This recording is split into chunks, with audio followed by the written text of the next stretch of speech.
I firmly believe that you're only given as much as you can handle, as much negativity, as much failure, as much disappointment. This too shall pass. If you grasp for a new beginning, if you pull yourself up and move back into the world with a plan. So as foolish as it might sound, be thankful for your current limitations or failures, for they are building blocks from which to create greatness. You can go where you want to go. You can become what you want to become. You can do it all, starting now, starting right where you are. You've got to keep trying and trying and trying. You've got to have enough resolve to do it until. So be grateful for adversity, but for your future, make it work for you, not against you. Make your failures give birth to great opportunity, not prolonged agony. The world will willingly sit by and let you wallow in your sorrows until you die broke and alone. And here's what else the world will do. The world will step aside and let you by.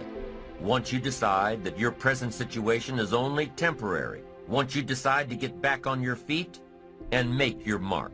The world doesn't really care. So you have to. You have to care. In your own enlightened self-interest, give a run at adventure.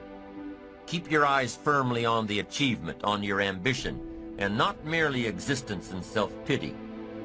Make a commitment to excellence. You have to be relentless. You have to never let off the gas, never stop, never quit. Never allow anyone to talk you out of the dream, the vision, and ideas that God has sent you. And understand that for every level, there's another devil. Never underestimate the power of small actions executed consistently. Never underestimate the power of momentum, because things in motion tend to stay in motion. And never underestimate yourself, because you are no different than any other change maker who has ever walked on this earth. I want you to think about one problem that you are passionate about. One problem that you want to start solving. And over the next 2 weeks, the next 14 days, I want you to come up with some small, consistent actions that you can begin implementing in your personal life to start solving this problem. And I promise you, you'll begin taking these actions, and it will start gaining momentum, and you will build a little initiative. And as you start to have an impact, people will begin asking you the question, how do you plan on changing the world? You take a little step back, put a big smile on your face, and respond with those 3 simple but extremely powerful words. Small, consistent actions. But the first thing you've got to do is decide if where I am hurts, if where I am is killing me, where do I want to be? Decide clearly and define where it is you want to be. What would it feel like to be more happy? Right? Define that. So where do you want to be? When you're working in these moments of desperation, where things are just so raw that you need to survive, you start taking this kind of honest inventory of yourself and you put things together. That's how you do it. So decide where you want to be, look at your inventory, and figure out what needs to go and what you need to add, what you need to build on. This is how life works. You got to do this stuff, because once you do that, it puts you in a whole different place. It puts you in a place where you have the tools to save yourself. Right? When nobody's coming, when there's no help coming, what are you going to do? You're going to sit there and just die? So you've got to do this thing yourself. And how do you do this? You've got to get inside of yourself and pull something out of yourself and get into this process that's saving yourself. It's going to be a process. Is it going to be hard? Yes, it's going to be hard. Is it going to be a struggle? Oh, I can guarantee that. Is it going to be some pain? You better believe there'll be some pain. But what you're going to discover is that you're a different creature. You're a different creature. You're not somebody who's living this pre-packaged life where everybody knows how your story is going to end, where everybody knows what's possible for you. No, that's not it. You're a different creature. Your blueprint is magnificent. Your blueprint is creative. You can do more than this. You can save yourself. You have the power to change your reality. You don't like where you are? You can change it. That's in you. That's what you discover. The kind of creature you are, the real nature of who you are. But you've got to be willing to reinvent yourself. And that's the key. That's the key. If you want to save yourself when you get in moments like these, in these hard, difficult times where it looks like nothing is going to work, you're just going to rot and die and everything you've worked for is falling apart, nobody's going to help you, you've got to reinvent yourself. Just keep moving forward. Stay busy. Moving in the right direction. Looking, opening doors, knocking on doors, finding a way out of no way. When life goes from bad to unbearable. It's when you've been knocked to your knees, your back is against the wall, right? You've run out of money, you've run out of friends, people who believe in you and in your ideas. You've been used up and thrown away. Right? You're desperate, you're afraid. Right? It hits you that this is it, this is do or die, and it's just me. Right? It's just me. That's how life works. In life, things will happen to you that you can't expect, you can't anticipate, you can't plan for. They just show up. And at that point, you have a decision to make. You have a decision to make. You can decide, I'm going to quit. It's over. I can't do this anymore. I've spent too much time, too much blood. I've spent so much building this thing, working on this dream, raising this family. I can't do this anymore. It's over for me. I quit. You can decide that. Or you can decide that no, this isn't it for me. This isn't how my story ends. This isn't it. I didn't spend all this time building this business, raising these kids, building this family just to walk out on them. I didn't spend all these years being sober just to quit. Now, I didn't get this far just to die like a dog in the street. No, this isn't it for me. This isn't over for me. No, I'm going to survive this. All right, nobody has my back, but it's do or die, and I'm going to survive this thing. You can decide that, and when you decide that, you're doing that in a moment of desperation. And here's what I've discovered about desperation.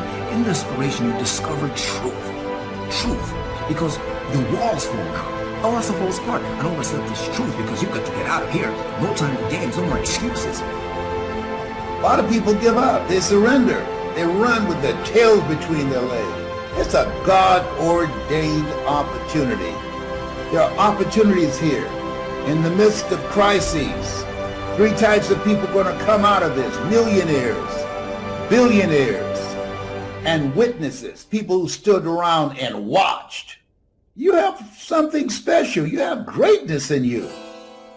And whatever, no test, no testimony, whatever is in front of you, you have the power to handle it. But I don't know what to do. Okay, got that. You don't know what to do. Figure it out. You don't have to know what to do. Walk by faith and not by sight. Figure it out. Everything that exists, somebody was willing to put in the energy and the time to figure it out. And even when we see the power of it, the need for consistency, we all know that it's underrated. It's not celebrated.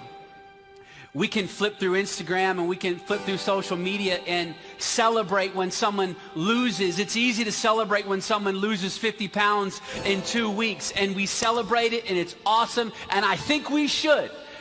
But it's easy to overlook the person who's maintained a weight for a whole year from consistently eating healthy, consistently working out, and consistently making decisions every day to maintain the year goal weight. It's easy to celebrate one-offs, to celebrate the moment, and we should. Hear me. I am just telling you that we get bored of consistency. You see, we assume in our culture today that growth, new levels, promotion all come quickly as a result of a moment of faith. We celebrate the tip of the iceberg, but what we often miss and what is underrated, Daniel, is this huge amount of consistent faith under the water. What areas of your life do you need to be more consistent in? Some of your thoughts and visions are so big and so outlandish and so powerful and amazing, you'll end up talking yourself out of that dream from saying, I can't afford that. Well, guess what? There's a lot of shit I can't afford. There's a lot of visions and dreams that I still can't afford. I came here to remind you that when people laugh at your visions and ideas, it's only because they don't have their own visions and ideas around what they're supposed to do with their life or their careers. People that don't have their own visions they become vision killers. They don't have dreams for themselves. They don't have any hopes. They're hopeless. They're uninspired, unmotivated. They have no dreams. They have nothing that they're ambitious about. But I want to remind you to continue to dream and dream big. I have a habit of dreaming with my eyes open. I get very inspired by the things I see. I just wanted to remind you to dream and dream big. You have to be able to see what doesn't exist in order to be able to pull off or achieve what in most people's minds seems to be impossible. Only those that can see the invisible, being able to see what's not there. What is your vision? What is your idea? What was that God-sent dream? Only those that can see the invisible can do what seems to be impossible. You have to be awfully immature to think that every day is going to be a good day. Some days are better than other days. And some days, if it ain't one thing, it's another. Sometimes bad things, horrible things happen to good people. And I don't know why, but life isn't fair. Life isn't fair. Life just is. It wasn't fair. The fact that you're still alive and still on this earth, even though it's been challenging and rough, and sometimes you get discouraged and uninspired to keep going. God has a plan. You will grow through what you go through. Everything that you're going through, at some point, it makes no sense to you right now. But at some point, God is going to reveal to you why all of these issues, challenges, and problems continue to show up and what you were supposed to learn from it. A good person in the wrong place, in the wrong time, can end up just a victim of fate and of reality. And it can be horrible and heart-wrenching, and disease like cancer and MS and horrible diseases and accidents, but when those bad things happen, what are you going to do? How are you going to lead? Are you going to get angry? Are you going to start going down the spiral of negativity? Or are you going to let this horrible situation dictate the way you feel and the way you handle it? All I need you to do is not throw away your confidence. All I need you to do is stay in the game. All I need you to do is put one foot in front of the other. All I need you to do is keep the confidence. Because if you persevere, there's a promise that has your name on it. Right, the question becomes this: can you be committed to the process of what you're doing without being emotionally attached to the results of what you're doing? Regardless of situation, regardless of circumstance, regardless of what happened, I'm gonna show up and I'm gonna give everything I got to it because I'm working for something that's totally different. Can you be committed to the process of what you're doing without being emotionally attached to the results of what you're doing? In other words, if you don't get what you thought you was gonna get, will you still be the same individual? If the situation don't turn out the way you thought it would turn out, will you still be the same individual? The quote says it: you judge the character of a man not by where he stands in times of comfort and convenience. You judge the character of a man by where he stands in times of challenge and controversy. Right? I'm talking concrete commitment. Right? Not that commitment, I'm gonna show up, I'll be there, coach, yeah, I'll go to meetings, yeah, I'm gonna go out, I might run hard. Not that, man, not that cheap stuff, man. Not that counterfeit stuff. I'm talking concrete commitment. I'm talking a commitment that says, I am going to stay true to what I said I would do long after the move that I've said it in this lesson. Right? Because when you're in them seats, it's easy to talk about what you're going to do. Right? But Mike Tyson said it. Everybody got a plan until they get punched in the mouth. Right? People don't burn out in life because of what they do. People burn out because life makes them forget why they do it. Go back and do some soul searching. and think about when you first started. Many people give up on the 1 yard line. Where if they have the determination just to keep on knocking. It's a funny thing about life. If you're home one day and someone is knocking on the door and you say, I don't want to be bothered today. And if that person just keep on knocking, say, can you believe that fool's still knocking? Pretty soon you say, what is it? What do you want? And that's how you've got to be about your dream. Some people, well, I guess ain't nobody home. I knocked on the door, but nobody came. I guess opportunity probably went out the back door. Oh, no. See, life is not just that simple. It's not that cut and dry. And that's why most people never realize their personal greatness, because they're casual about life. And when you're casual about life, you will end up a casualty. And I'm saying to you, if you keep going, if you keep looking for a way, where there's a will, there's a way. If you keep moving, if you keep falling forward, if you keep getting back up, something's going to happen. Bob Marley said something I like. He said, you never know how strong you are until being strong is all you have.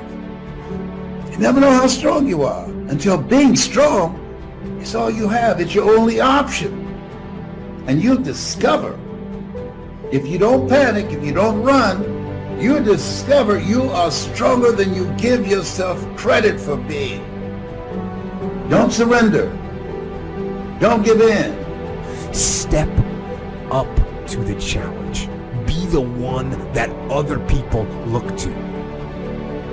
Absorb that impact. Absorb that negativity. Draw fire. Bring that pain to me. I can handle it when maybe others cannot. When bad things are happening, I am going to try and be the one good thing. And in fighting, we will win.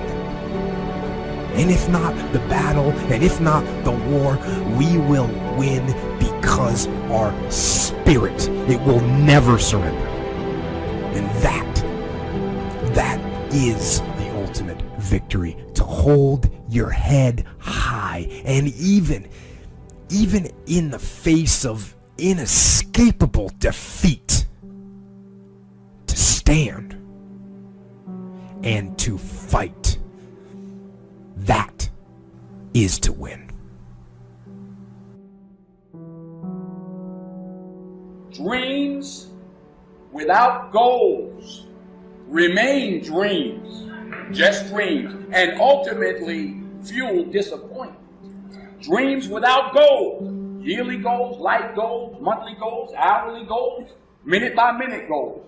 Dreams without goals are just dreams, and they ultimately fuel disappointment. Goals on the road to achievement cannot be achieved without discipline and consistency. You understand? Between goals and achievement are discipline and consistency. Before you can be a painter who can paint what's beyond mere memory, you have to inculcate that discipline, skill, and a lot of that is painful repetition and hard grinding work. It's the sacrifice of the present for the future. That's discipline as the precondition for freedom. But once you manage that, then things open up. And virtually everything you learn of value is like that. It's very, very, very difficult to learn to write. And there's arbitrary rules that you have to follow and bind yourself to. Disciplinary institutions, universities, are exactly that. Is they're places of guidance, and they're places to encourage people to develop the discipline that's necessary to see beyond the discipline. I mean, that's why we have disciplines, right? I mean, the words aren't there by accident. You have to narrow yourself first, and then you can broaden outward. And so that's part of the process of maturation. I mean, that's part of the sacrifice of childhood.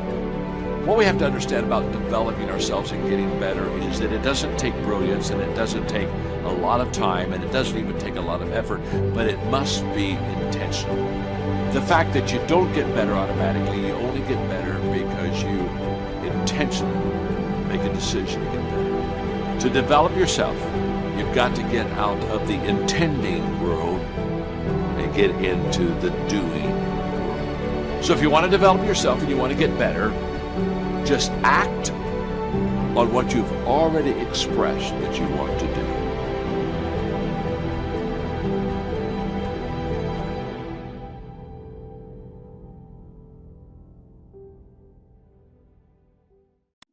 Here's the deal. If you get to the top of the tree, all the fruit from the bottom at the top is going to be there, son. So I don't need you focusing on cars and money and stuff. You're going to get that. I need you to focus on why you were born in the first place. Why are you here on earth for this particular time? What are you doing here? I need to tell you that you owe you something. I don't want nothing. You ain't got to start with the two-parent background. You ain't got to start with wealth. You ain't got to start with your parents graduated. It's not the hand that you dealt. You got rich kids who on drugs. You got rich kids who committed suicide. You got rich kids who don't know their purpose in life. It's not the hand that you was dealt, baby. It's how you play your hand. Every opportunity is the last opportunity. Every opportunity, I have to reprove myself again. Every opportunity, I'm still nervous. E.T., you've been doing this for years. Why are you so nervous? Because the day you become content, the day you stop evaluating yourself, the day you stop growing, the day you stop getting better is the day you die. Is the day the person who's trying to catch you will get you. And I ain't where I want to be. And I'm like, God, I ain't where I want to be. And he was like, you stop being a victim. I said, what you mean a victim? Well, it ain't my fault my mom got pregnant at 17. It ain't my fault my daddy wasn't there. It ain't my fault they couldn't get along. It ain't my fault. He said, boy, you grown. You ain't 10 no more. The decisions you make right now is up to you. You crying about something that happened to you when you was a kid. You ain't even no kid no more. You a grown man. Take full ownership. The stupid stuff you doing, your parents didn't make you play no video games that you crying about. So what, your daddy wasn't there. Your mama ended up getting married. What you crying about? He went to work every day. He never beat you. He never abused you. Your mama did the best she knew how to do. What you crying about? You grew up in a house. What you crying about? You've been lazy your whole life, and now somebody told you you can make 6 figures, and you go knock on the door 100 times, and your body say you a lie. You ain't never gave 100%. In order to knock on the door 100 times, you're going to have to get 120. Get up out of here. You can't do this. And you're going to have to fight, and fight, and fight, and fight. And most of you won't be successful, not because you can't do it, but you can't outlast your old you long enough to get to your new. Every day when I wake up, I got all kind of demands. You got all kind of demands. And the reason why you're not where you want to be is not because you're not great, but you're taking all other people's stuff before you spend enough time with yourself to get to know you and get to know what you want and what you should do. And so please raise your hand with me if you're saying, E, from this day forward, I make a commitment to myself in a way I've never made a commitment to myself before. Let me see your hands. I said, I'm gonna grind. I'm going victim. A lot of people are saying, E, I'm scared. What if I do it and I fail? E, I'm scared, E. E, I want to do it. I'm gifted. I'm gifted. I'm talented. I know I can write that song. I know I can produce that album. I know I can do that CD. I know I can write a book. I know I can get that degree, but I'm scared. So I'm telling you, in life, you start running from a class, you start running from a subject that you don't like, it will haunt you for the rest of your natural life. It ain't going nowhere. But if you go after the fight, if you approach the challenge, you have a much better chance of winning. This the fight of your life, baby. Are you hearing me? This the fight of your life. This the fight of your life. And listen to me. If you're going to win the fight of your life, you can't be afraid to fight. All right, some things don't come. They just not gonna come to you because you want it as bad as you want to breathe. After you want it as bad as you gotta put up the dukes, baby, and you gotta be willing to fight that thing out. Are you hearing me? You are not gonna stop me. I'm not listening to that voice. I'm not listening to fear. I'm gonna move by faith. I've come too far to give up now.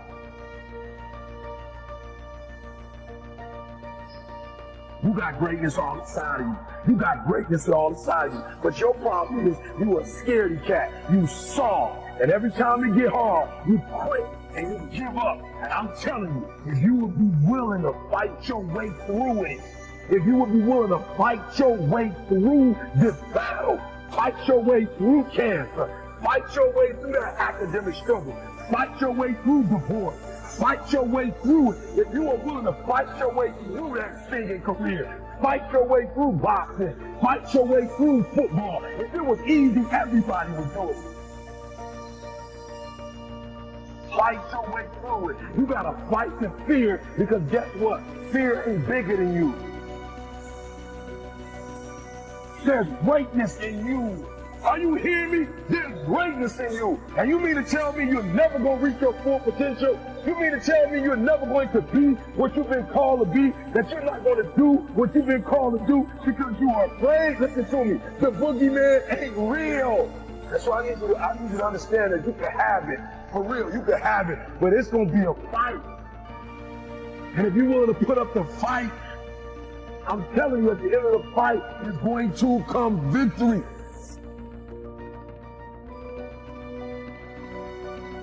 You've gotten this far. If you was going to quit, you should have quit a long time ago. You've come too far to quit now.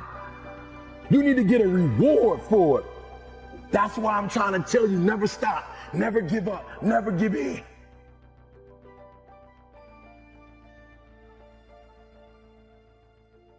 Your boy was a high school dropout. Your boy was homeless. Are you hearing what I'm saying? I slept in abandoned buildings, baby. You say, how did you get here, E? Because one day I got up and stopped being a victim, and I was a victor. Are you hearing me? And I took that one class, and that one class turned into 2 classes, and I got my GED. And then I went to college, and yep, I told you it took 12 years, but what did I do? I never stopped fighting. It got harder, and it got harder, and it seemed the further I climbed, the harder it got. But I didn't stop. I didn't quit. I just kept fighting and fighting. And then I got to the master's, and it was harder than the 4-year, and it was harder than the GED. But what did I do? I got here not because I'm the strongest, not because I'm the fastest, not because I'm the best, but I kept fighting and fighting and fighting. And your boy got through the master's. Now we at the end of the PhD, baby. Oh, you're not hearing what I'm saying. Now we got the dissertation. And I ain't no writer, and I ain't no intelligent dude, and I ain't no scholar. Then you say, how you gonna get the PhD? Because I keep fighting and fighting and fighting and fighting and fighting and fighting. And what I will not do is I will not quit. And when that thing tells you to quit, you look at it in his eye and say, I ain't going nowhere. I will break you before you break me. You will not defeat me. You will not destroy me. Lay hold of me. Some of you are so ignorant. You've been through so much. Damn, you gonna quit now? You should have quit 10 years ago when you got raped. You should have quit 10 years ago when he walked out on you. You should have been quit. You don't quit now. It's the 10th round. You got 2 more to go. And when you get to success, it's not about skill. When you get to a certain level of success, it's about stamina. It's about stamina. It's about you won't break me. You can't take me. I fought too long. I fought too hard. If I was going to quit Satan, you should have got me at 17 home. You should have told me when I was beating out of trash. It's too late now. I'm in the Ritz Carlton. It's too late now.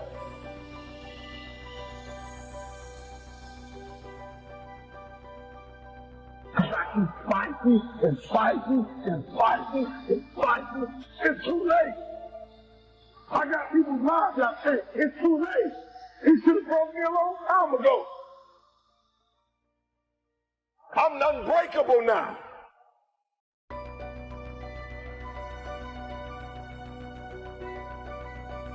One day I made a decision that enough is enough. I'm tired of being average. I'm tired. I'm tired of being good. I'm tired. I want to go to the dealership and buy the best car. I want to move to the nicest neighborhood. I want to fly first class. I want to go to Hawaii. I want to go to Australia. I made a decision. Enough is enough. It's showtime. Will the real Eric Thomas please stand up? Some of you in the room right now, you are where you are.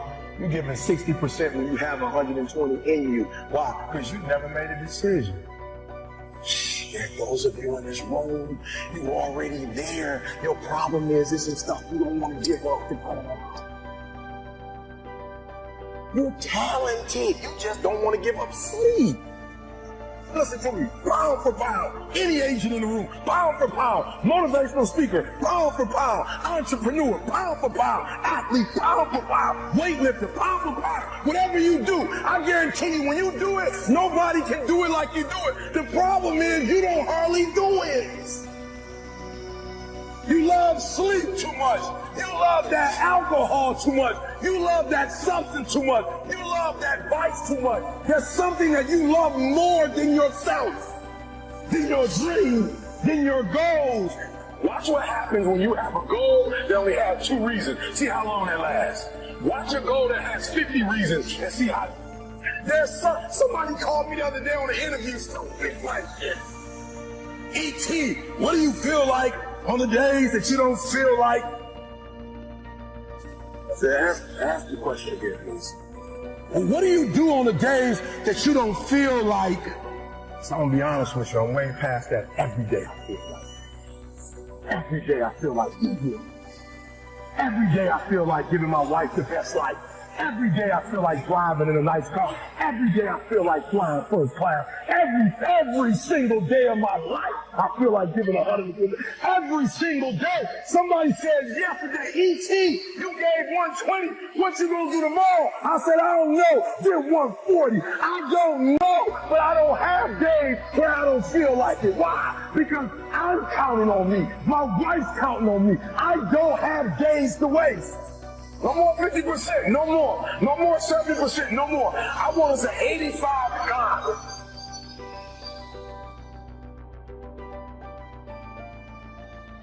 I want you at 85 and climbing. If you're at 80, I want you at 90, and I mean moving rapidly. Not rocket science. And the universe is not responding to you correctly because your body language sucks. Your spirit sucks. It's defeated. Now, I need you to give me that 120. I need you to give me that everything you do. I need you to start giving me that 120 and everything you do. Bring it all together. Bring all the energy, all the passion, bring it all together and dominate.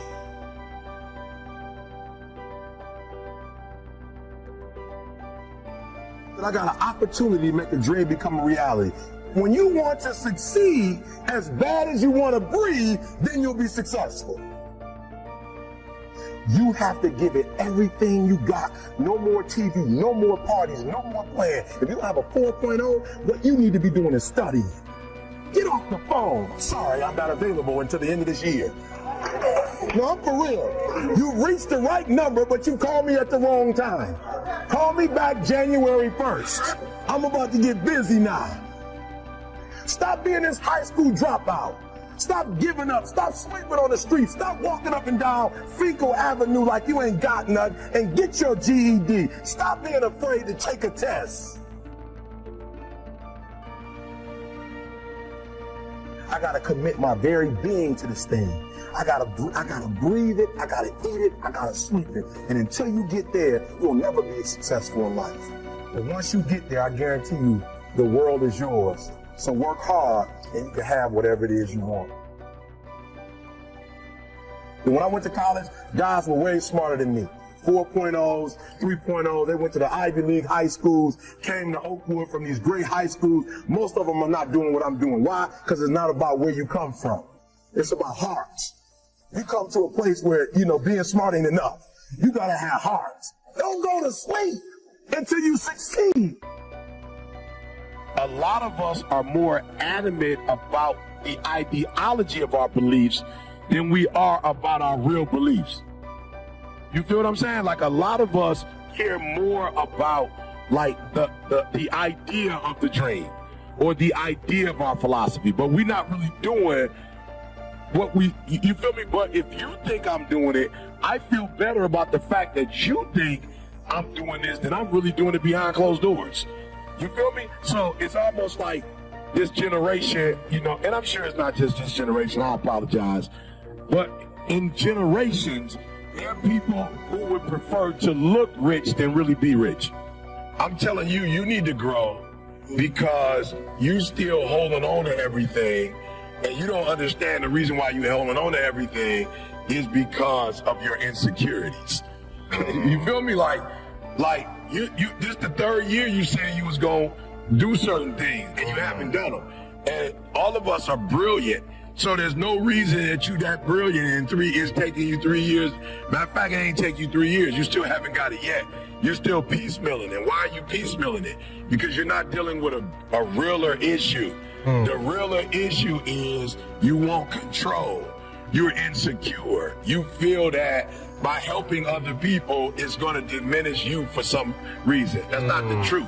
The truth of the matter is LeBron can go to whatever team he wants in the NBA. The truth of the matter is Steph, anybody would take Steph and fight for Steph. Anytime these boys free agents, the market is fighting for these boys. And they spending $250,000. You know what I'm saying? Baseball, they spending $450 million. I'm sorry. These boys get millions and millions of dollars. So for me, the first thing I realized was leverage is having something other people need, period. Don't make it deeper than that. It ain't no deeper than that. It's, you have a product or a service that is needed.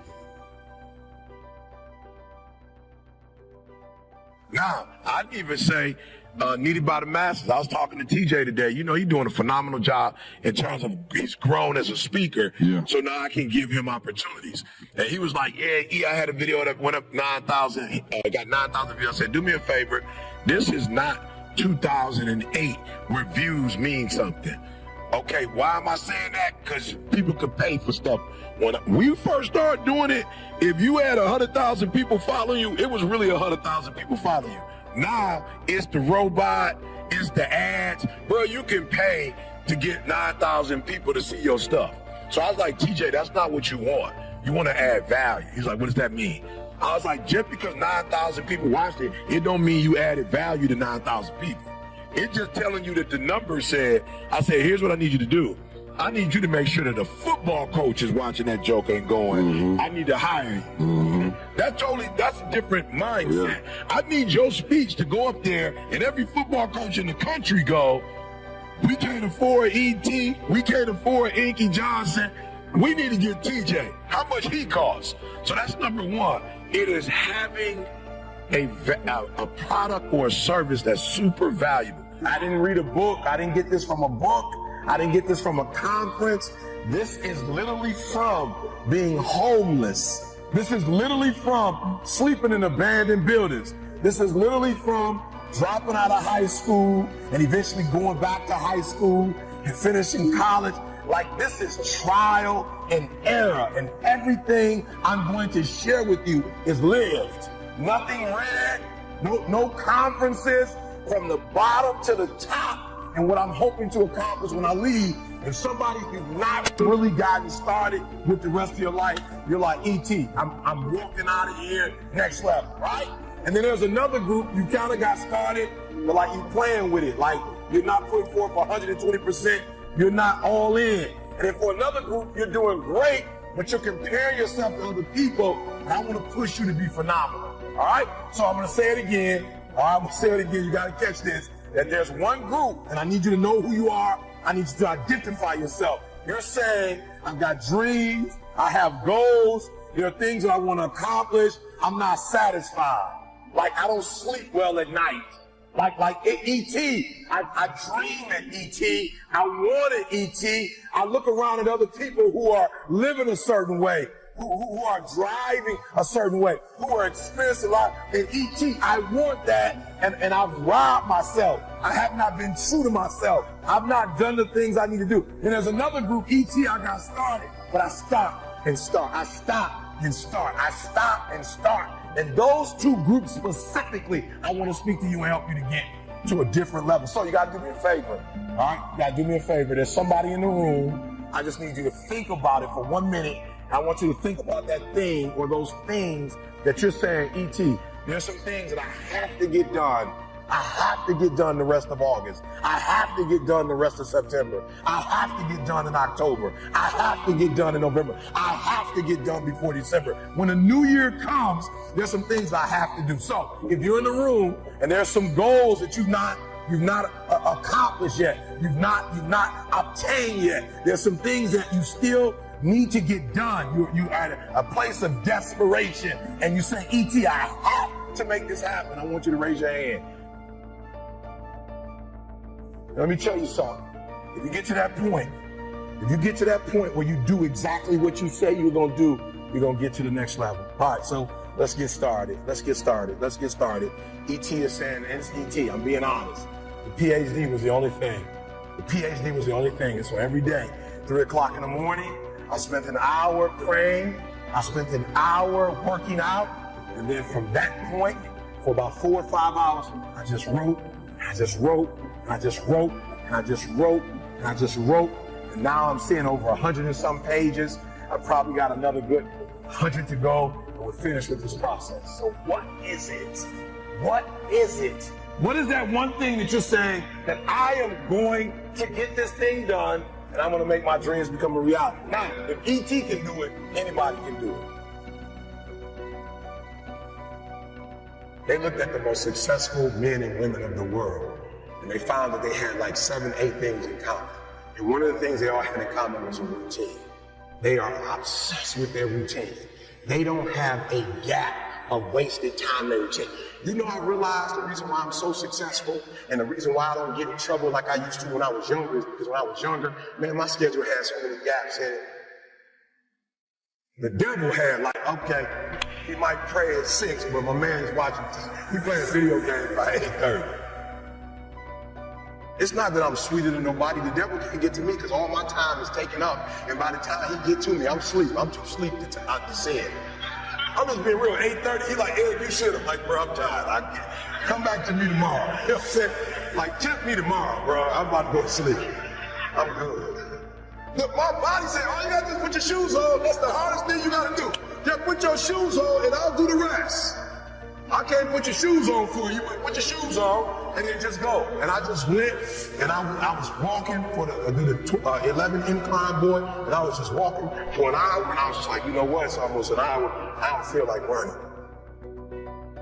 My body was like, don't worry about it. We'll get to that when we get to it. I did my hour, about to get off. My body was like, you know we run now. I said, what? We run now. Let's go. You ain't tired? I said, I am tired. No, you're not. You just walked for an hour. You're not tired, Eric. The brain is telling you some dumb stuff. If you were tired, you wouldn't have been able to walk for an hour. Okay, so let's do this. Just run for 2 minutes. I'm trying to help somebody right now go to a whole other level. The Bible says, the reason why you go back to sleep is because you've always gone back to sleep. It's like a default. You go back to sleep because all you got to do is stop going to sleep, and then you're going to stop going to sleep. All you got to do is stop fussing and cussing, and you're going to stop fussing and cussing. All you got to do is stop spending all the money you got and start saving it. Listen to me. I became number one in the world. I became a millionaire not because I made more money.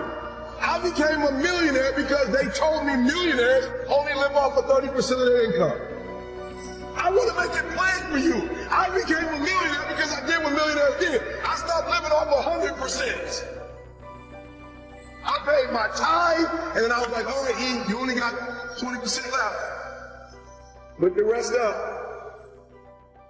So the first thing I did, listen to me, the very first thing I did to become rich, somebody said, E, to be rich, put 6 months of your earnings to the side.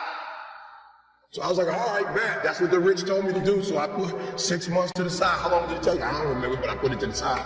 Then somebody was like, yo, E, you need to put 100,000 to the side. I was like, all right, 100,000. Didi, we're gonna put 100,000 to the side. Then somebody was like, yo, you need to get your credit score up to 800. I was like, all right, then get my credit score up to 800. Then somebody said, E.T., if you want to be Tony Robbins, there's no way you'll be able to be like those dudes when you don't have the language they have. You need to go get your master's and a PhD from a white institution. I said, what? I went to Oakwood. I went to HBCU. He was like, yeah, but you didn't learn the language of Zig Ziglar at Oakwood. So Oakwood is a phenomenal place. Oh, y'all not hear what I'm saying. I just said something, you missed it. Now I need to go to Michigan State University. CJ, you see my master's degree anywhere? How about my PhD? Not in the office, not at church. You ain't seen it in my house.